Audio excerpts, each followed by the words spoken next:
Good morning. We are going to have a G-force experience. Another one. Anyway, I love this shot. They took the rising Earth shot from the moon, and ever since then, anything that looks like that original shot is it's just really amazing. And this Microsoft Flight Simulator 2020 really has created something here that's very special, quite realistic. And this actually shows the weather system, current weather systems, I believe. You know, I don't know everything, and I can only guess at some of the stuff. But possibly this might be last week's weather that they've incorporated into the game. But what we're doing is we're flying the Darkstar, and another Darkstar flight from Logan Airport in Boston to Reykjavik, Iceland. And this is what I plugged in. I just clicked on things here for this route of flight, and then GPS will make this. Actually, you can see that it's a great circle route. When you get on it, this line is curved, and you start off heading. I'm going to head about 060, and you end up almost 090 when you get up here to Reykjavik. When you get at the end of this course line, and the interesting part here is you go in closer, it gets rid of the weather, and we go right by area here is Narsarsuaq in one of these fjords. It's Narsarsuaq, Greenland. And people, like during the Second World War, with the Germans and their submarines, the shipping to supply England to keep them in the war against Germany, these ships would be sunk. And of course, they had the Kaiser Liberty ships that were being built, about one a day, and Ford got to building B-24s at like one a day. No, 1 an hour, maybe 1 an hour on the B-24s. That was the ultimate idea. But we outproduced Germany in the Second World War, airplanes, boats, and so forth. But they were sure sinking a lot of shipping going across the North Atlantic here, supplying England. And so there was some flying that was done, transport flying, and none of these airplanes could fly intercontinental. So they had to fly up out of here, and I'm not sure of the actual route of flight of Lindbergh, but as you go north out of the United States, you follow up, you go out of Halifax, and there's a place called Goose up here to the north. You can fly along here out of Labrador or Newfoundland. There's a area, Goose, that you flew out from up here. This could be Goose about right. No, that's Quebec. This is the St. Lawrence River going down into the Great Lakes right there. And then as you come up here out of Boston, you run by Nova Scotia, Labrador, and then you finally jump off, and it's about 600-700 miles over the water, these two jumping points. And what comes back, brings me back here, is that I flew a twin-engine Piper from the West Coast to Boston, and then a ferry pilot either from the United States or from England came and took the airplane, and that airplane with a 55-gallon drum where the two middle seats would sit, 6-passenger aircraft, Aztec. Gotta clear my throat. Sorry about that. The six-seater, you take out the two middle seats and put in a 55-gallon drum. And we tested that a little bit coming across the United States. We made a couple of stops, but we could have probably flown nonstop across the United States with that drum in there. Our bladders would not allow us to do a nonstop flight in an aircraft that's putting along about 180 to 200 miles an hour. It was turbocharged. I'm sure. I can't remember back to exact equipment on board that Aztec in the 1960s. But anyway, I dropped it off in Boston, and then they picked it up, and whether I'm sure he probably went up here to Goose, Labrador, Newfoundland, and then came over to Reykjavik, not Reykjavik, to Narsarsuaq, which would be right along in here somewhere, and refueled, and then he went on to Iceland, and this is another 700 miles, but we're going to do it non-stop in the experimental Darkstar because we can click a little thing to say we don't have to refuel. The tanks stay at half full, and they don't get emptied out. Of course, running this thing at full power at 5,000 plus miles per hour, it wouldn't go very far on a full load of fuel. But we get to it's fictional, and of course this game is a simulation of flight. But we're going to fly here to Reykjavik, and what does it say here? How long is it supposed to take? About 27 minutes. Well, it'll take a little longer than that, but let's get going. Another thing, if you want to read some of the great old story, and I wrote my own story, A Fateful Flyer, I call it FATEFLYER.com.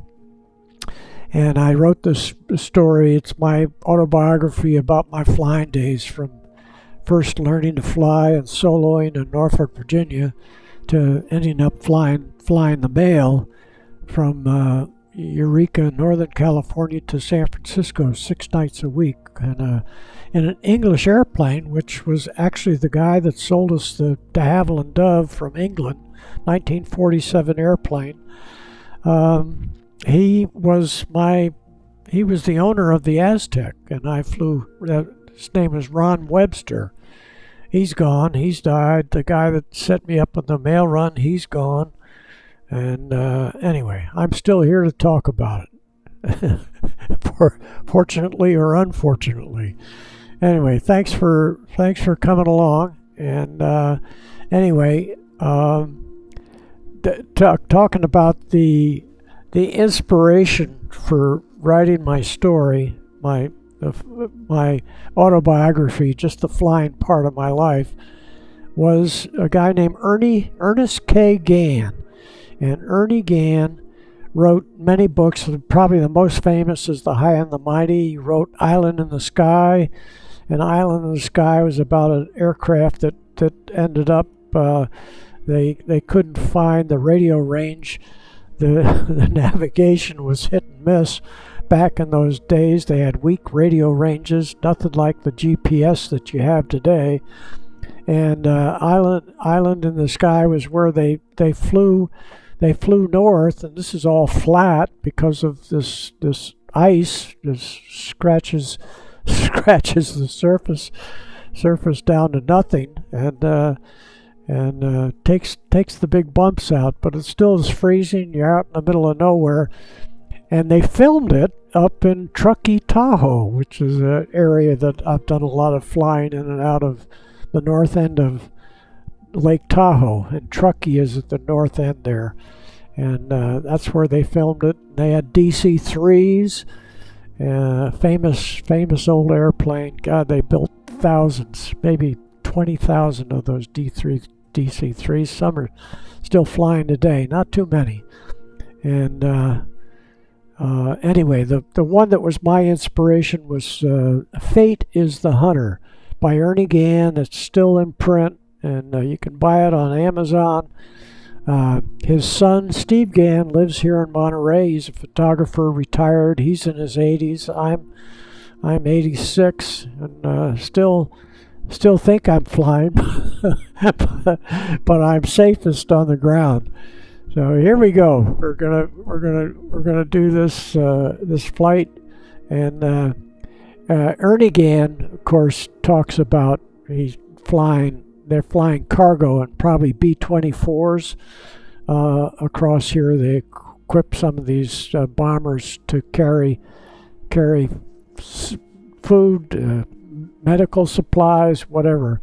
And they had to fly from Greenland to Iceland. There was nothing that could fly non-stop over here back in the 40s. So we will be going non-stop this far. The reason I don't go straight across is that I'm talking about the old days, back when I flew and so forth, and this is how you do it.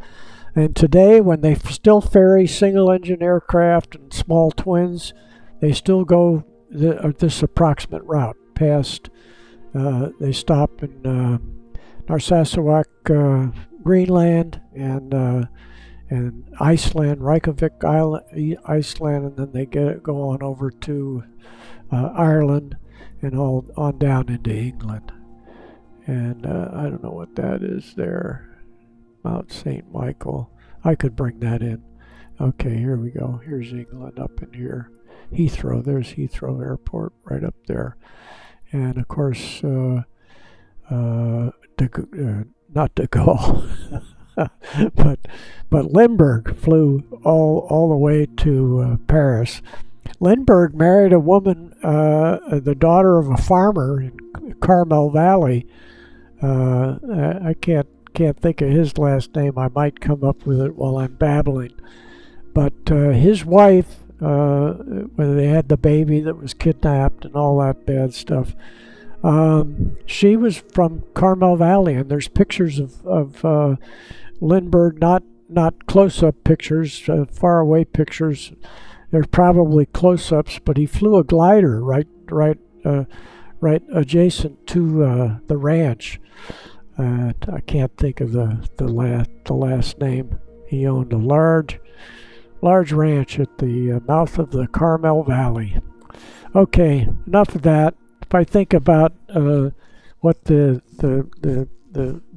name of the farmer there and his daughter that married Lindbergh, oh gosh, I reminisce. Okay, here we go. Great Circle route. And this route is it calls for 2118 nautical miles. I brought it up on my laptop. It's actually 2433. That's the Great Circle route. Statute miles is 2433 miles. Okay, sorry for all the babbling. Enjoy the flight. Here we go, and good old, oh, that's a nice shot. That's, of course, I don't believe it's real.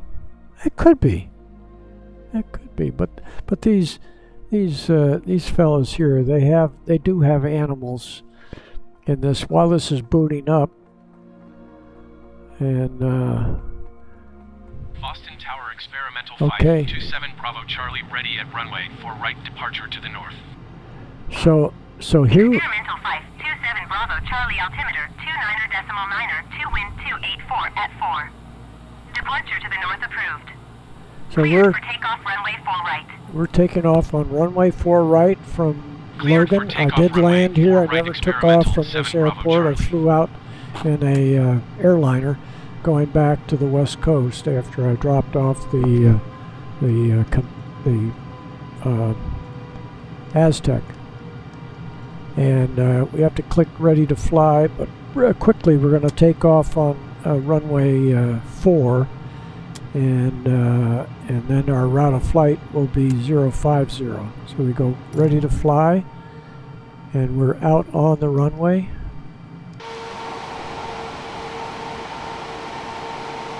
And we're ready to go. Now we have to get back in here back in here, and we have to run these up. So take the brake off, go to full power, and then click these up to afterburners, then go back outside. There we go. And gear up. No flaps on this thing, so we just come right to 050. Experimental 7 Bravo Charlie, continue for north departure. All right. Experimental 7 Bravo Charlie, leaving my airspace frequency change approved. Okay. Do that. Boston Tower Experimental Flight 27 Bravo Charlie, frequency change. We're already up almost to the speed of sound, Mach 9.7. We have to put the nose down to get through there, so it'll crawl up to the speed. And we can be to the right of the course because the Great Circle route will slowly turn, following it, turns us slowly to the right. And as I said earlier, we will end up turning and we will be heading east by the time we get to Reykjavik. So we'll quickly look back at Boston. And we can get rid of the clouds because we aren't going to be flying in weather today. Oops. And we go right here to weather. Clear skies, and Boston is right back there. Whether we see the Cape Cod, we'll probably be able to look out here. Let's go back right here, and here we'll go back inside here. Get this up for us. And we don't need to go right anymore. And we'll just pop the nose down here and pop through the sound barrier. While I'm thinking about it, we can put the scramjet in standby. Here we go. And we should be popping through the sound barrier. Here we are, we're through. Keep this like that and go back outside.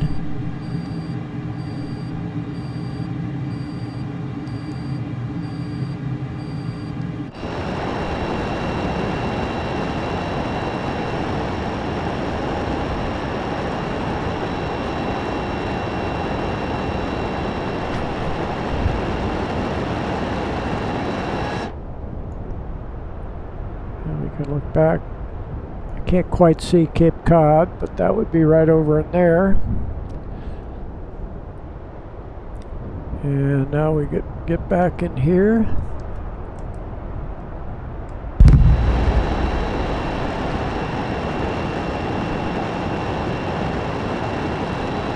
And where are we? 0.16, we're 25,000 feet. And we'll look over toward Maine. And my friend Guy is over there. Right about along in here is Owl's Head. I don't know whether that looks like a little runway over in there. This could be right here at Portsmouth, New Hampshire, and Maine can be coming up right along in there. We will end up flying over, I believe we'll fly over Newfoundland. And we'll stay at 056. This will end up, the course will come to us, the Great Circle route. And we're at Mach 3, and we'll be kicking in our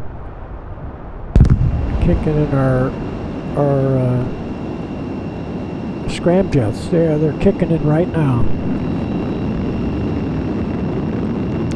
So we'll get this up to Mach 9. Because we got places to go and things to do here.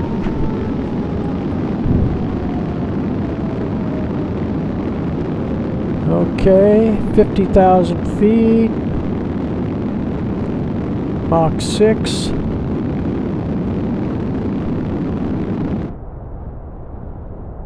Now we're seeing Maine.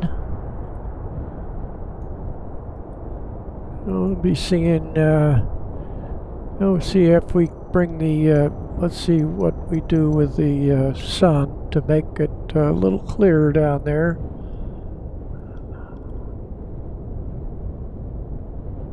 That's a little better. You see a little more of our,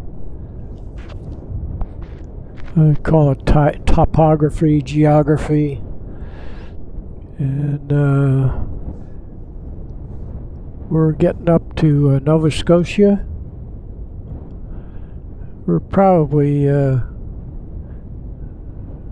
pretty close. Nova Scotia might go out to the right a little bit more. Might see some land in here. So this part in here, I'm not real familiar. I think we're pretty much out of Maine. Okay, we're at 80,000 feet. We go up to 100 or so.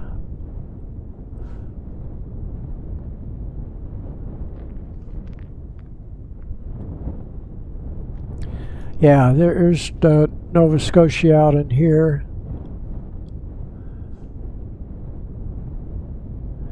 So we are Maine goes up along in here and cuts over. We'll probably see the St. Lawrence Sea of St. Lawrence. That's definitely Nova Scotia out there. And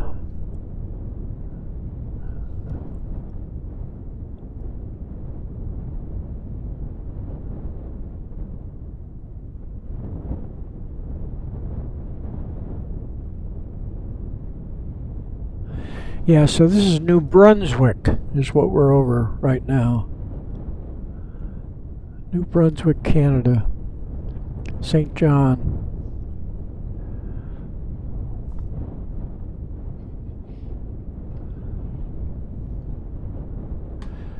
Number right down along in there. New Brunswick.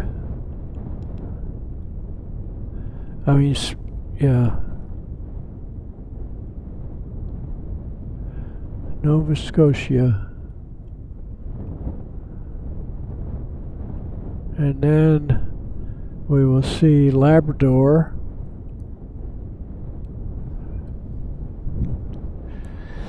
So somebody thinking of flying in the old days where you couldn't fly straight across, we didn't have the intercontinental capability, you had to come fly up to the north. And of course, flying north, much of the year there's lots of weather up this way. Well, you saw it when I first booted up. You could see the weather out there. Let's just look at this while we're 130,000. We can start leveling off.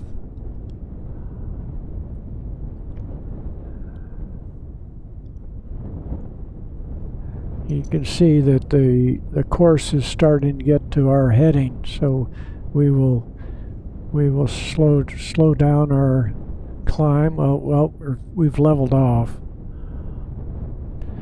I always like the looking at this thing at night. It's just amazing. 11 o'clock. So here we are.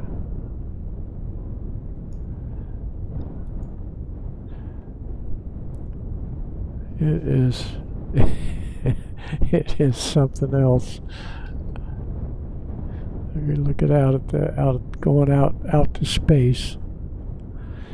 I don't know how much you can see of this. We'll go ahead and move it around. 130,000 feet. Here we go.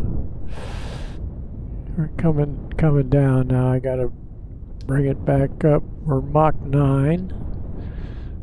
I think I'm doing everything all right here.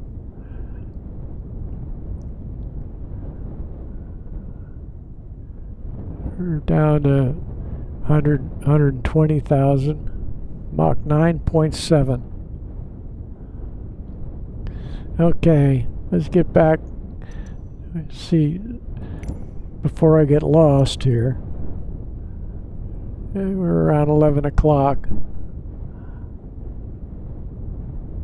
Here we go.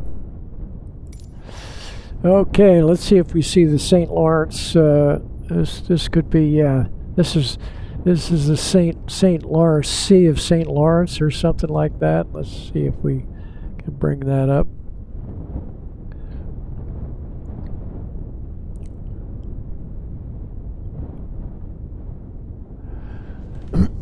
Gulf of St. Lawrence. That's where we're looking at right now. And so that goes down to Quebec City. This little island, I forget the name of that, but there's some stories about a guy that had mills there and logging. It was owned individually. I think about 100 people live on that island. Fishing and lumber. Now we're going out the St. Lawrence, Gulf of St. Lawrence. And we'll be going out into the open ocean here shortly. And we will go right by the tip of Greenland. So we won't be stopping at Narsarsuaq. And there's an R in there, not Narsar. There's an R in there, and Narsas. Some of you hear them pronounce it Narsarsuaq, and they don't get one of the R's in there, and sometimes they don't get the final K in there.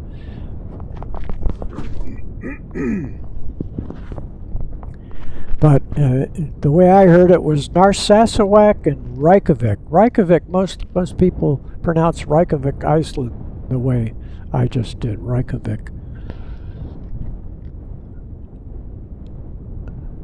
Okay, so we'll be going by our final outlet. So we're a little bit to the right here of our course, as you can see up here on the left.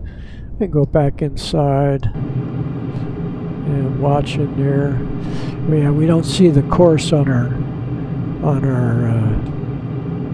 navigation here. And we'll see here our distance. We got 1,300 nautical miles to go. We've already gone 700 nautical miles.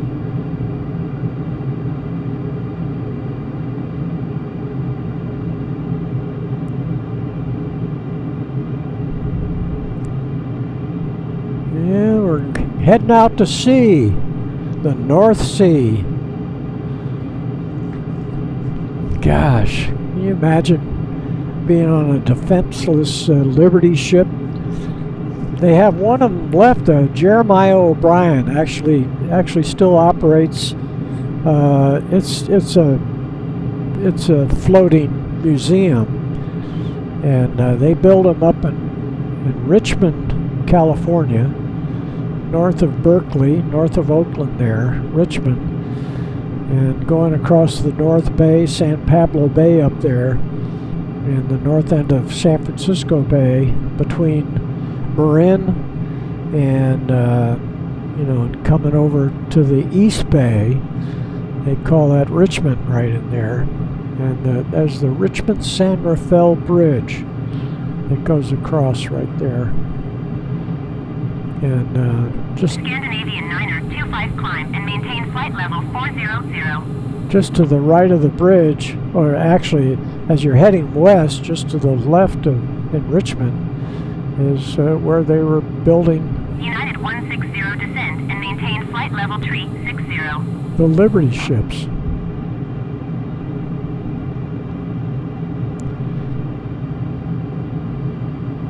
And let's see, we're pretty much level. So let's look back. And we're leaving our our landmarks behind. Climb and maintain flight level tree 60. Keep speed not above tree 00. Knots Air France 9er 3905.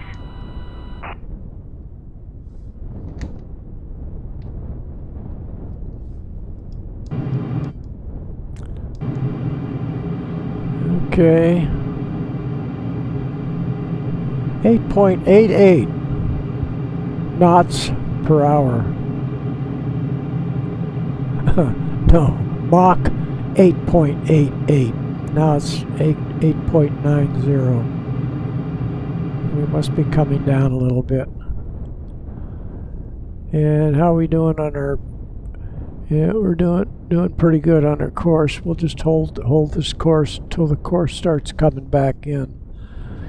And we could look at it on here. Bring up the chart right here. See how it looks. Here we are.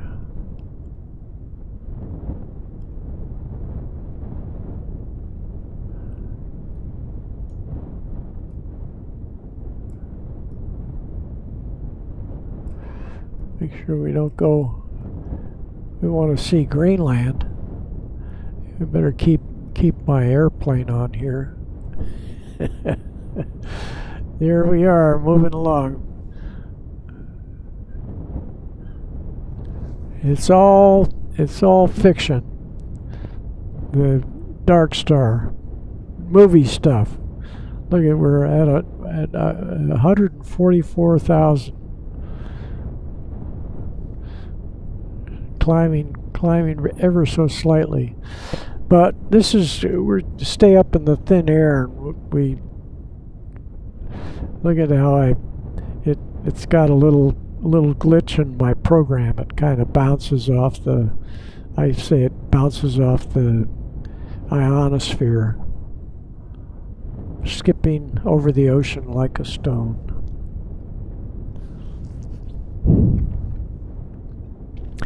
So get the Ernie Gann book, Fate is the Hunter, and Island in the Sky. It starts off, I was reading a little caption, I think on Amazon. You can read part of the book, and then it finally drops you off, but it doesn't give you the good part. I don't want to tell these little outcomes. He's got like there must be 25 chapters, and they're all episodes of his life. And first starting out, he was a co-pilot on a DC-2 flying out of Newark, and they flew to Cleveland. And going to Cleveland, you go across out of Newark and coming back maybe into LaGuardia. Oh, here's Iceland right there. So Narsarsuaq would be right along in here. And of course, not very far to the north. It's all ice and snow, all glacier. So the North Sea keeps these ports stay open because the water temperature is above freezing. So we're pretty close to on course. Let's see if I can bring in. Yeah, here I am. And yeah, there we go. Right there. And we're getting close to back on course. Whether you call this cutting the corner, I doubt it. The Great Circle route is the shortest route. And we could look on here on the panel. We got 700 miles to go. We're a little slow, but we'll start. It's a little slow. 8.9, Mach 9. We're 5,000 miles, probably going about 5,500 miles per hour, and there's not much else to see. What is pretty is this curvature in the earth. It's just amazing. I can imagine myself doing this.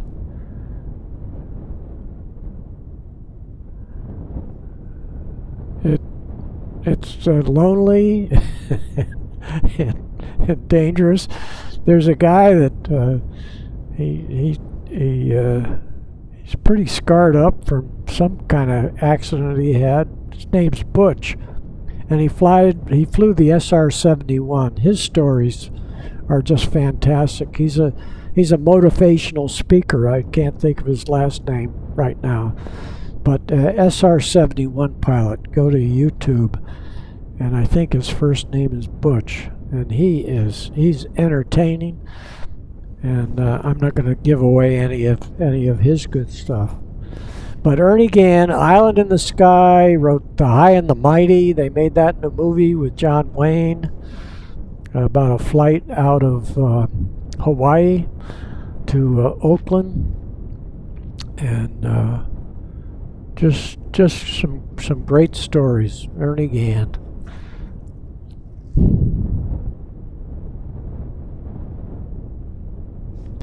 Okay, let's see what we're doing. We can see we're going to be coming in.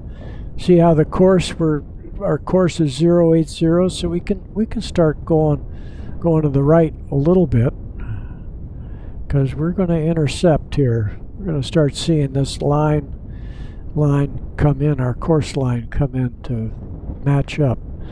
So we'll put a slight bank in as we depart Greenland. We'll take one last look at Greenland, and Narsarsuaq is really something else. Oh, there goes the course. Just ran over it. I thought it looked like we had a windshield wiper coming across our windscreen. And we can stay in here. We can see how we got to really come around. And we have to start coming down too. So we'll go ahead and pull around on course, and we'll start losing altitude.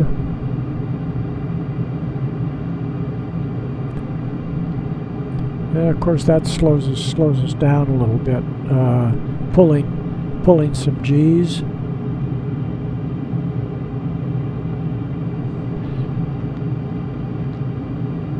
We're coming around to being a little more parallel. Probably have to fly about 090.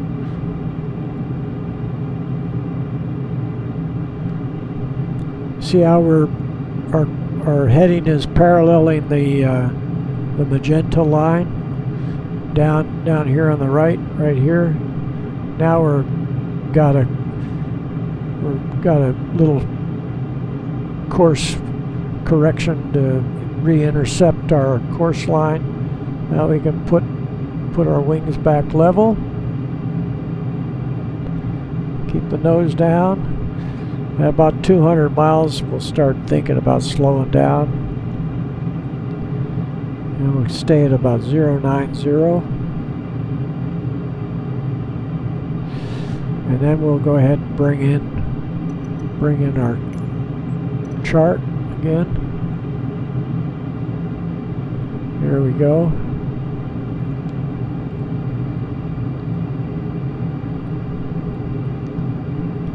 That ought to do it. And we're letting her come down.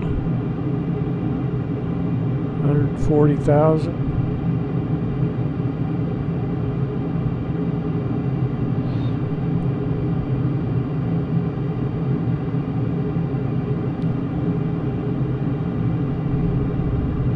A lot of great history, a lot of tragedy. North Sea, for fishermen, for the war machine, Second World War, winning the Second World War.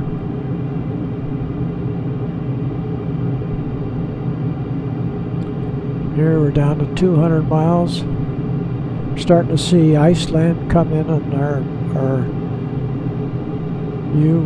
We end up, these jut out on Iceland. These peninsulas up here, we go into the bottom peninsula.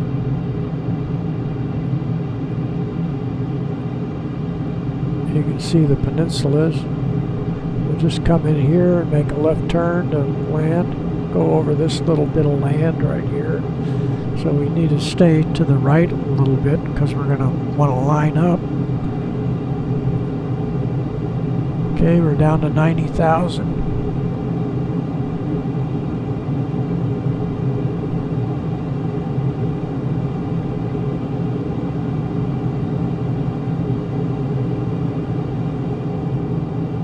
And we'll go ahead and shut down our these, and let's look here, and then we'll turn those on. Afterburners. Let's see if we got our afterburners on. Yep. Here's where we're going.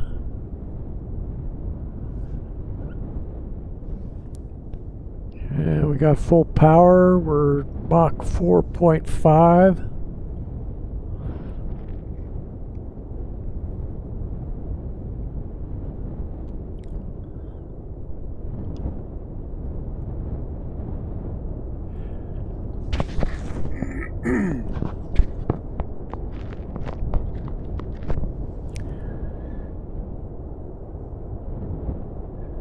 I just don't, I mean, I never gave myself a lot of credit for flying from San Juan to Miami, but that was a 1,000-mile trip, and most of it was over water. There was a time in the old days with the radios, you didn't know where you were. All you were doing is you picked up a heading on your magnetic compass, and you flew by the magnetic heading on your compass. And where we're going to land is right out in here. We'll just come down this bay. I don't know what the name of the bay is, but we'll check that out.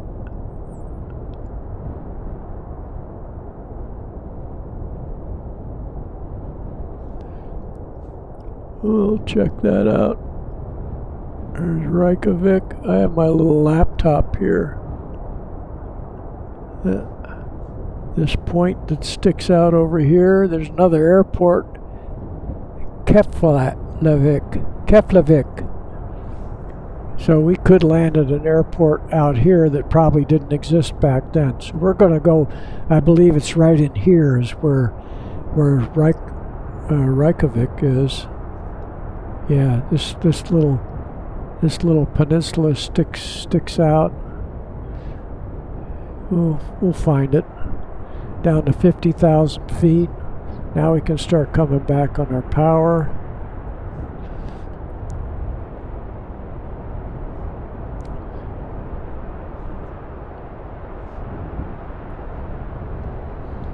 And we'll come back all the way on the power. We'll bring out some air brake. We splay out the tail fins. Splay out.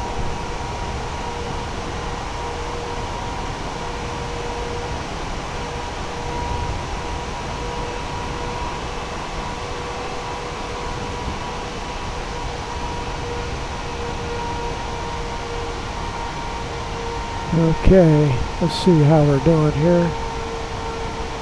Maybe it's right along in here. 20,000 feet. We're back under the speed of sound.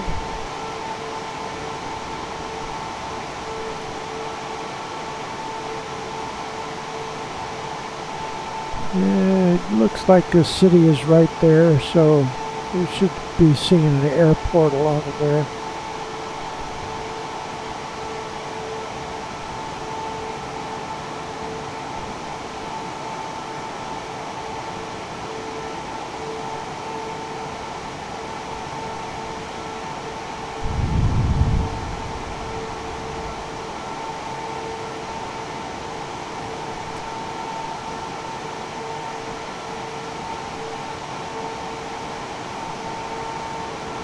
I don't see the airport yet.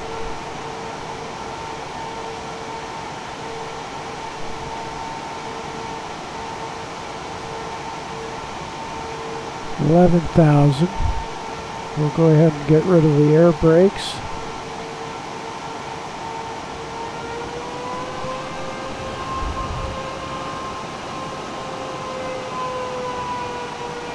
Looks like a little airport right here.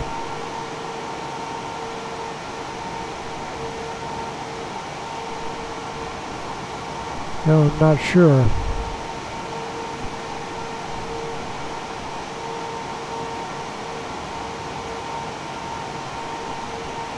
Let's see what it says here. 8 miles. Looks like it's a little farther than that. No, those are factories.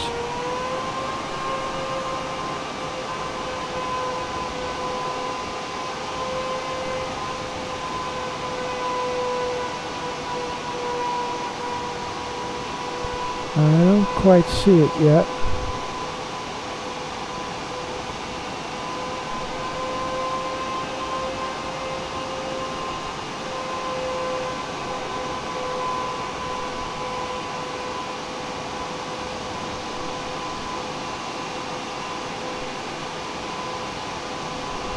You don't want to get under 200.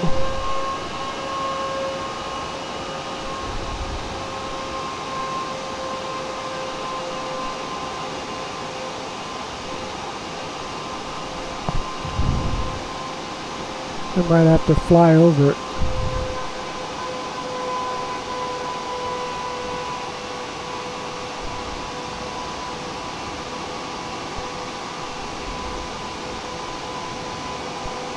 Yeah, I think I see it. I think we're heading right.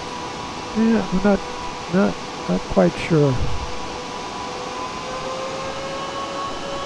Got freeways. We're really slow.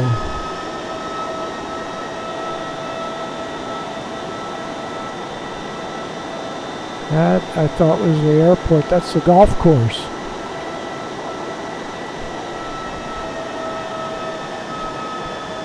That's the golf course. Oh, maybe that's the airport right there.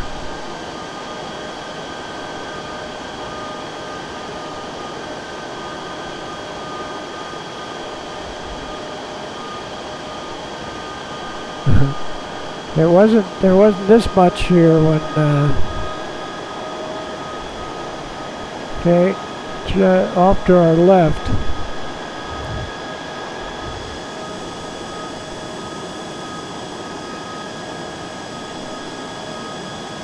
It looks like an airport right there, but it's not. It's something else right there.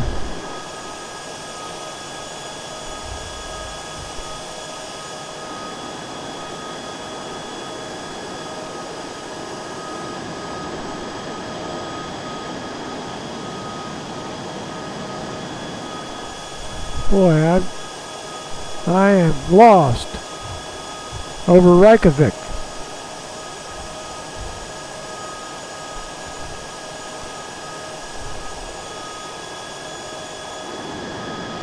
Well, we're checking out the town anyway.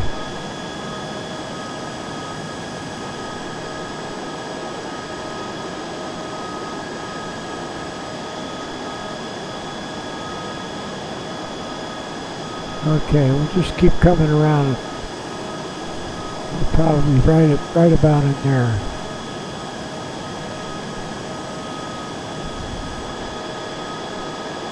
Okay, look at this. Right there. There it is. There it is.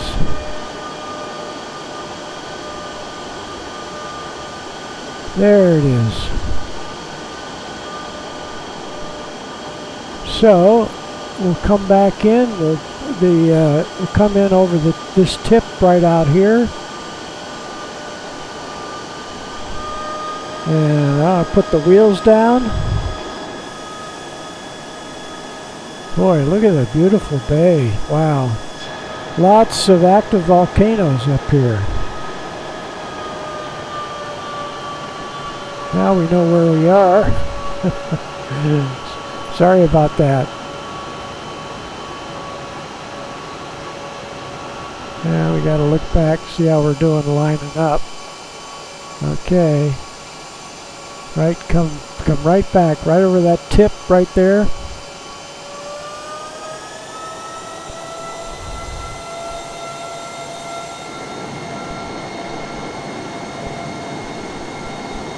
Now we're talking. And we'll be lined up.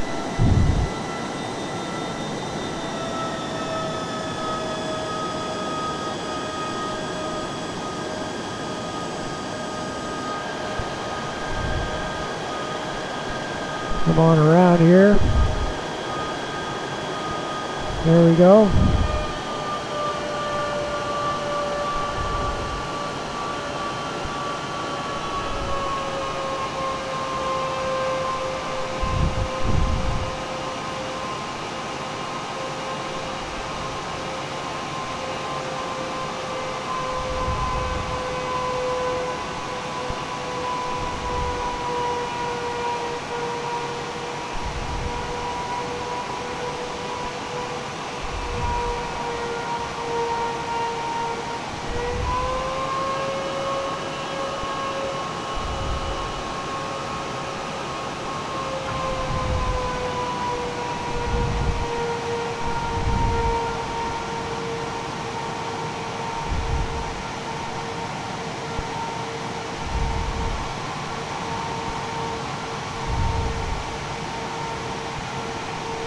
Yeah.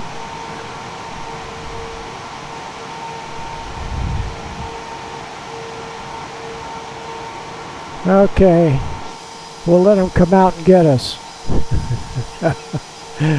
Oh, we made it. We made it in one piece. Oh boy. Reykjavik. And we'll look around a little bit here. We'll look around a little bit. And we'll let them tow us in. Okay, let's shut her off.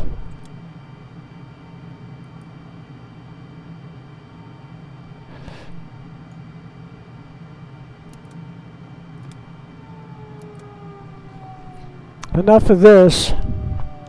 Here we are. We're right at the end of the line. We're at the end of the line, all right. 0.34 nautical miles. Well, you know we're slightly off. Okay, one more look outside. Yeah. You got to get some new brakes. Hey, thanks for riding along, and I'm gonna get back to real simulations. This is definitely a handful. I've pretty much run the gambit on things to see from Darkstar, and I just gonna take little trips where the people have done YouTubes on the destinations that we'll be going to. There's some great stuff people have done. Amateurs, but they're professionally done. Some of these YouTubes are great, very informative. People do a lot of research. There's, of course, some of it out there which is just not being straightforward. And I think I've been straightforward on the Microsoft Flight Simulator. It's a wonderful tool, and a lot of enjoyment for me, and it's very realistic for not a lot of money. I probably got $3,000 wrapped up in this, and I think for me to go buy an airplane what I could afford, and then at my age look at where I am. I ran off the runway. At my age, I'd probably run off the runway on the first trip, and that would be it. They'd pull my insurance, might even pull the license.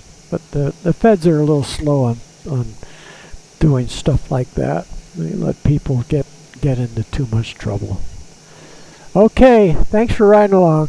I love you. Bye.